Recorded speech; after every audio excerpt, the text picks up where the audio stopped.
Bonjour et bienvenue dans ce nouveau podcast. Ici Joël de l'Institut Neurosciences. Si vous écoutez ceci, c'est peut-être que quelque chose en vous cherche à comprendre. Peut-être que vous traversez une période un peu floue, un moment où vous ne vous reconnaissez plus tout à fait. Pourtant, vous avez toujours tenu, toujours trouvé des solutions, toujours réussi à compenser. Mais aujourd'hui, c'est plus difficile. La fatigue est différente, la tension demande plus d'efforts et les émotions sont plus présentes. Et parfois même, il y a cette petite inquiétude intérieure. Qu'est-ce qui m'arrive? Je voudrais simplement vous dire une chose avant d'aller plus loin. Vous n'êtes pas en train de devenir moins capable. Il est possible que votre corps soit en train de vous signaler qu'il a besoin d'un autre rythme. Dans l'audio qui suit, nous allons parler d'une notion simple, le seuil adaptatif. Non pas pour vous inquiéter, mais pour vous aider à mettre des mots sur ce que vous ressentez. Prenez ce temps comme une pause. Il n'y a rien à réussir ici, juste à écouter.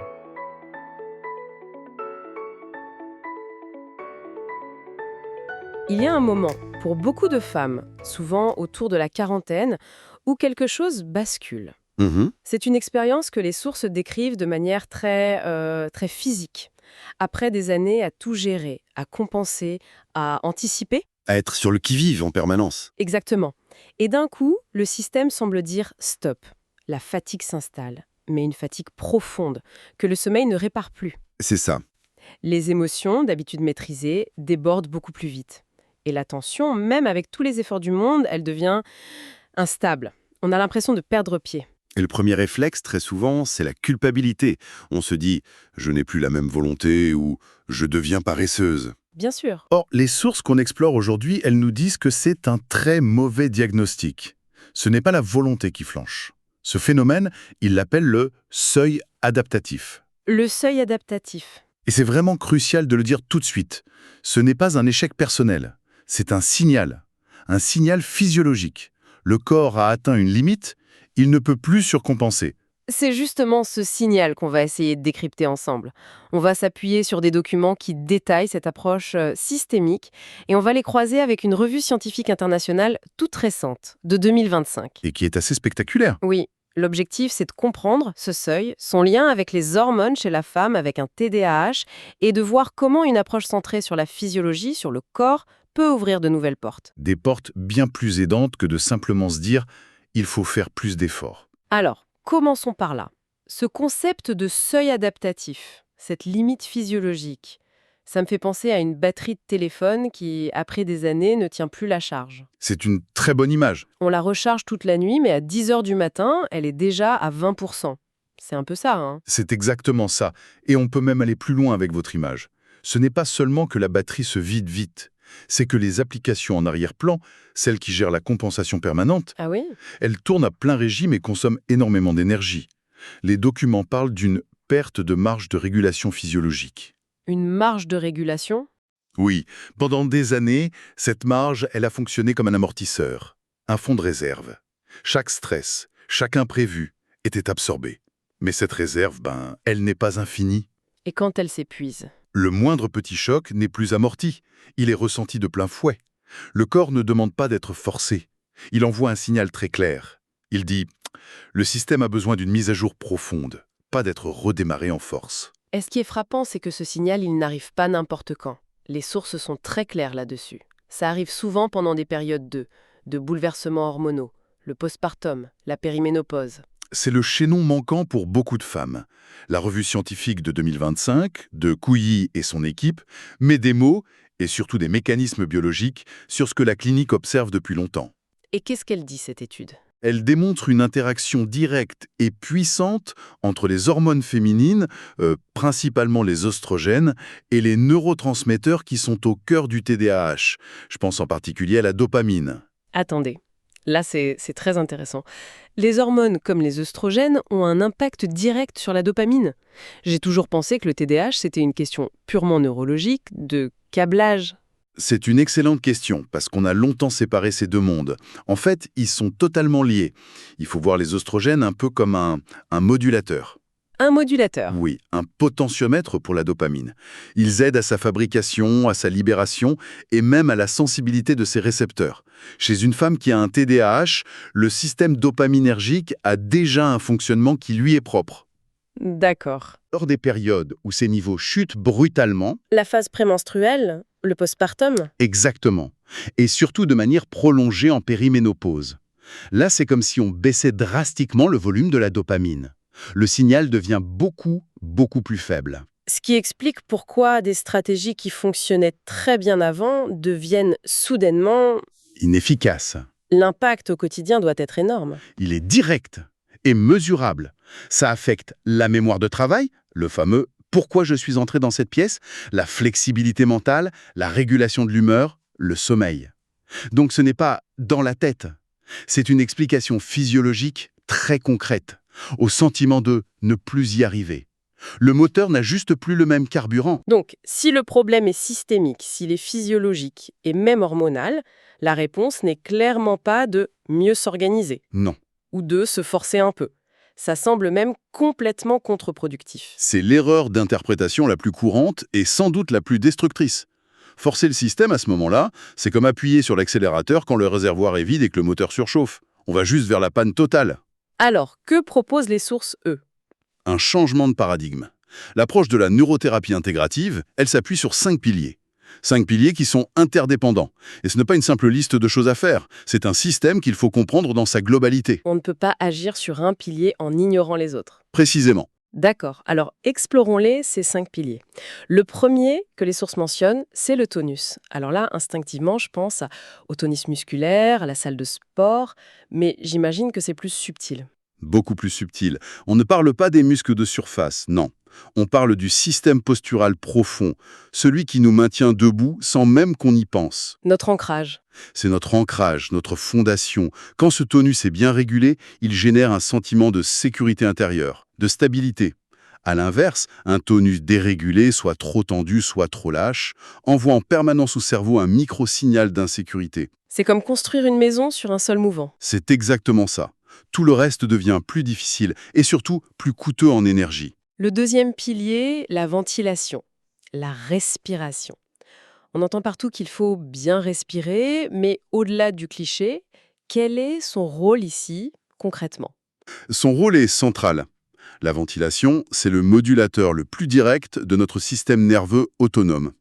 Une respiration courte, rapide, thoracique, ça maintient le corps en état d'alerte, En permanence. même au repos. À l'inverse, une respiration plus lente, plus diaphragmatique, active le système de calme, de récupération. Pour une personne qui a passé sa vie à surcompenser, la respiration est souvent un outil d'hypervigilance.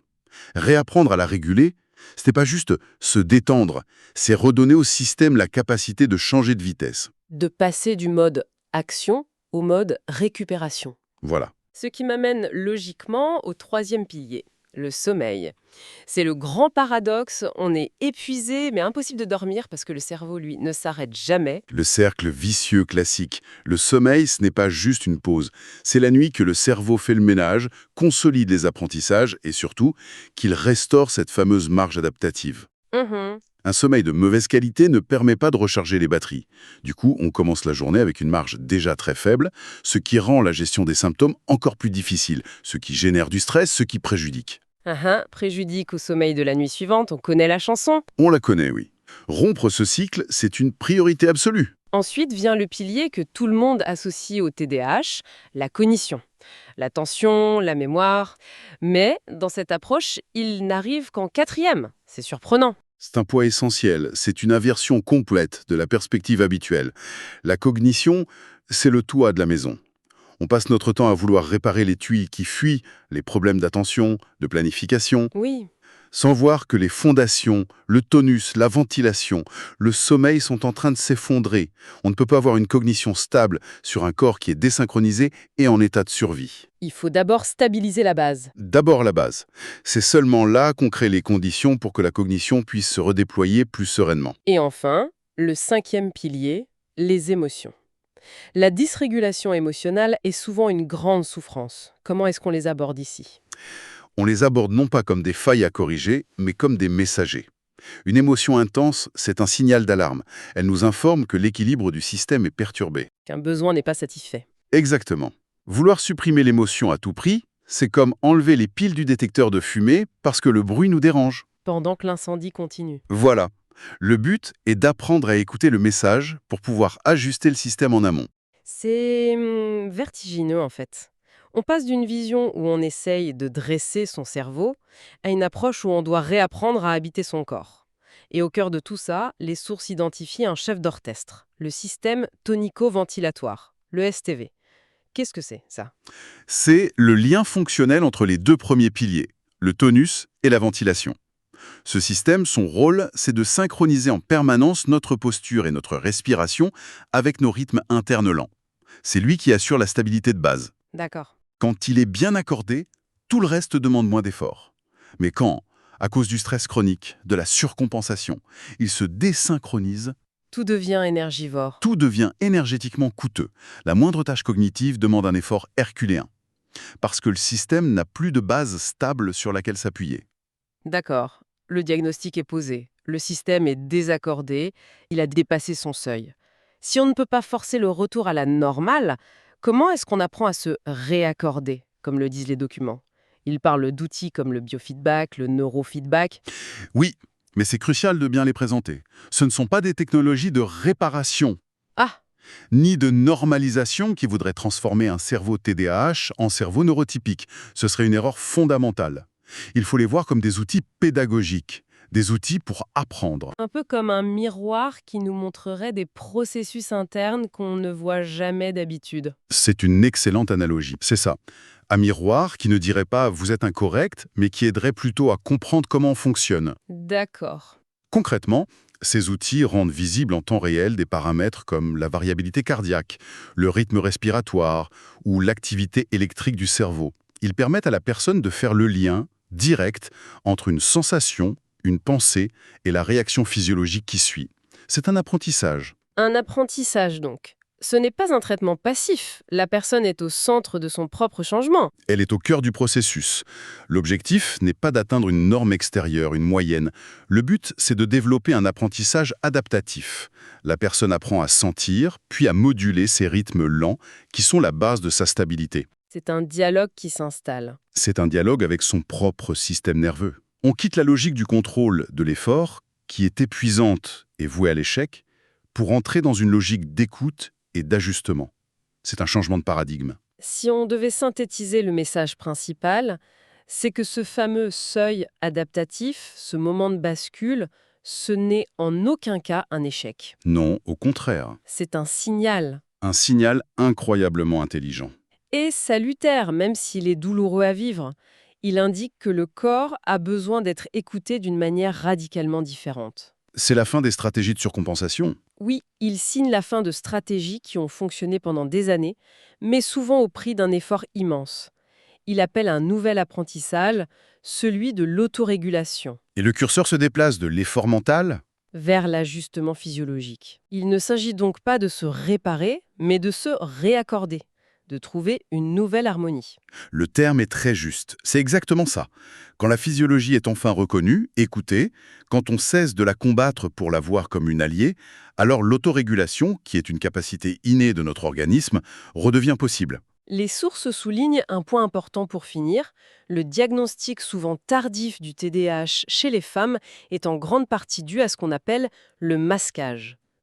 Cette stratégie d'adaptation sociale apprise très tôt pour correspondre aux attentes, pour cacher les difficultés.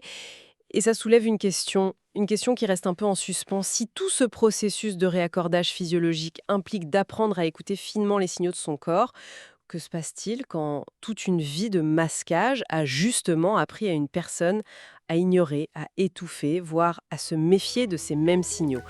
Par où commencer pour réapprendre à écouter ce que son corps murmure depuis si longtemps? Merci infiniment d'avoir écouté ce podcast jusqu'au bout. Si vous êtes encore là, c'est que ce sujet vous touche profondément. Si ce que vous venez d'entendre a fait écho en vous, prenez le temps de respirer un instant. Le seuil adaptatif n'est pas un verdict. C'est un message. Un message que le corps envoie quand il a longtemps porté, longtemps compensé, longtemps tenue. Il ne dit pas « tu es défaillante ». Il dit « j'ai besoin d'un autre soutien ». Se réguler autrement, cela ne veut pas dire de devenir parfaite, ni de tout changer d'un seul coup. Cela veut dire réapprendre à sentir, à écouter le tonus, la respiration, le sommeil, le rythme intérieur. Peut-être que cette période n'est pas une perte finalement. Peut-être qu'elle est une invitation à vous réaccorder, à revenir au vivant, à vous traiter avec plus de douceur. Vous n'avez rien perdu. Vous êtes en train de changer de phase. Et cela peut devenir aussi une ressource. Merci d'avoir pris ce moment pour vous. Par ailleurs, si cet épisode a ouvert un espace de réflexion plutôt qu'il n'a fermé une position, alors il aura rempli son rôle. Et maintenant, voici comment aller plus loin ensemble. L'article complet vous attend. Le lien est dans la description. Prenez le temps de le découvrir pour approfondir cette réflexion. Laissez un pouce si cet épisode a résonné en vous et dites-nous en commentaire d'où vous nous écoutez. Votre présence compte énormément pour nous.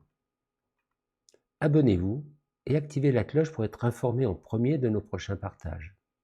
Et si vous pensez que cette conversation peut aider quelqu'un dans votre entourage, un collègue, un ami, une proche, partagez cet épisode. C'est grâce à vous que cette communauté grandit. Au nom de toute l'équipe, merci infiniment pour votre écoute et votre confiance. Le travail continue et nous sommes honorés de le poursuivre avec vous. Prenez soin de vous et à très bientôt pour un nouveau partage. Je vous remercie.